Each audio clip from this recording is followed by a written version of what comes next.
tu vois.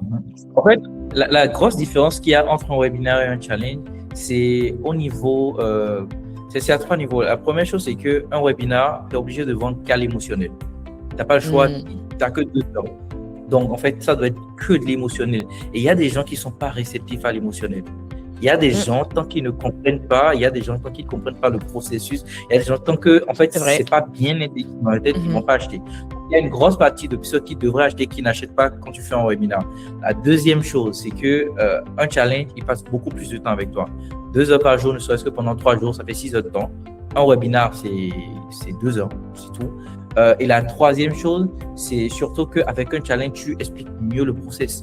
C'est-à-dire que c'est vraiment clair, surtout si tu as une belle offre, si tu as un business model ou bien si tu as un produit ou un service qui est vraiment très clair, très limpide et que tu arrives à l'expliquer de manière très, très, très, très, très simple, bah, la personne se dit, à chaque fois, elle se dit, ah oui, en fait, c'est pour moi. Ah oui, en fait, c'est pour moi. Ah oui, en fait, c'est pour moi. Et la personne a dit, c'est pour moi, c'est pour moi, c'est pour moi pendant 6 heures de temps, pendant 3 jours.